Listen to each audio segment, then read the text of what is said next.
Toldot. In this lesson on the Torah portion Toldot, we learn about how the word Toldot can mean genealogies or stories. We will learn about how in the generations that lead to Messiah, just how important the matriarchs are. We will learn about the connection between Ya'akov and Esav, and what that connection means in respect to today's world and the end times. The name of this week's Torah portion comes from the word for the generations. As it says in the beginning of this Torah portion, Genesis 25 verse 19, "And these are the generations of Yitzhak, Avraham's son. Avraham begot Yitzhak." The Torah uses the word Toldot to relate to someone's genealogy, but not just that.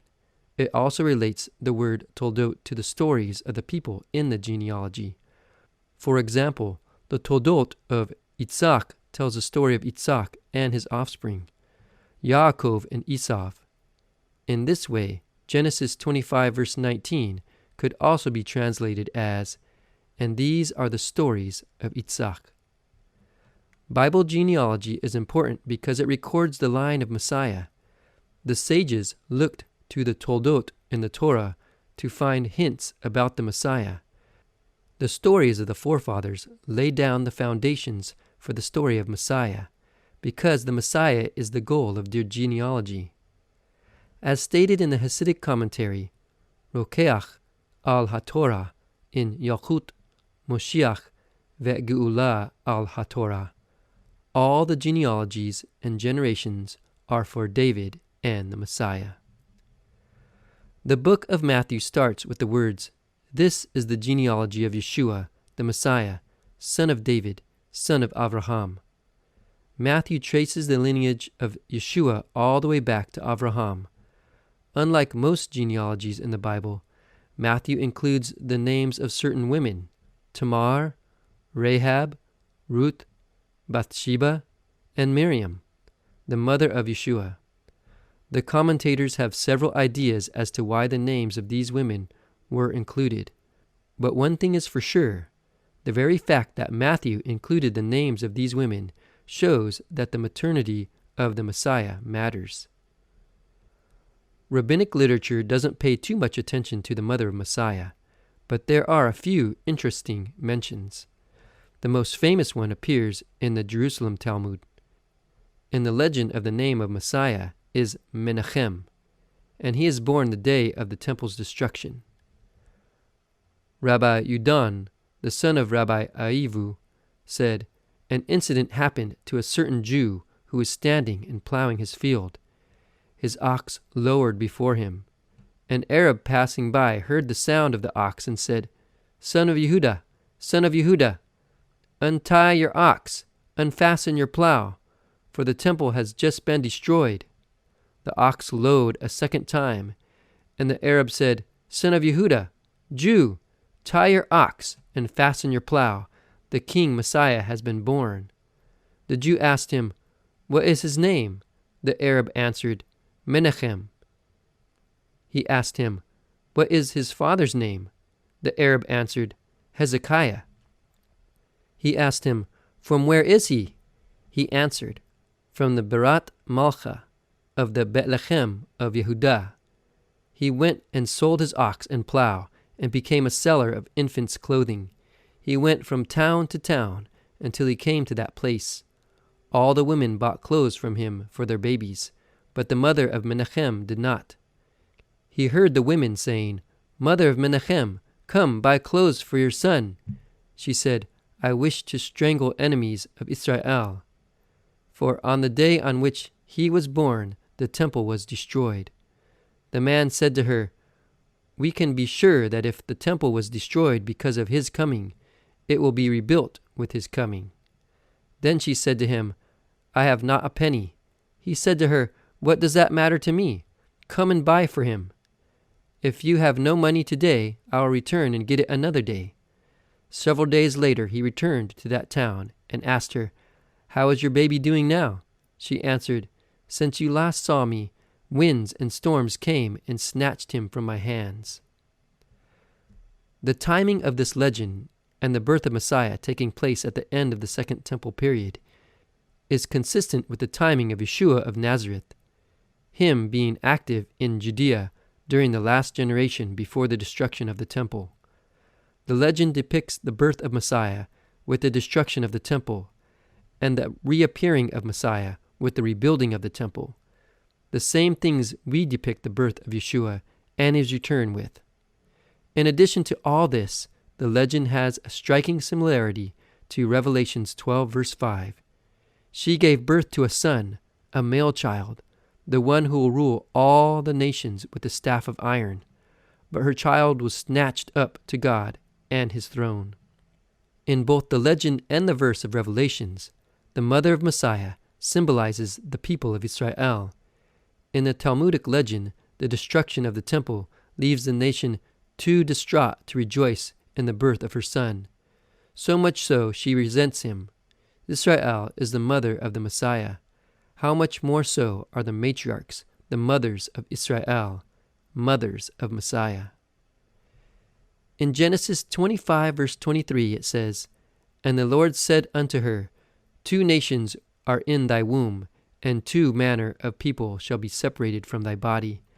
And the one people shall be stronger than the other people, and the elder shall serve the younger." The Targum says the children fought in her womb like men doing battle. When Rivka went to ask God why the twins in her womb were fighting, God told her that there were 2 nations in her womb. The Midrash states that the 2 nations refer to the kingdom of the son of David and the kingdom of Edom. It also says that the nation of Israel, the younger, will prevail over Edom, the older, in the days of the Messiah, just as David's kingdom prevailed over the Edomites.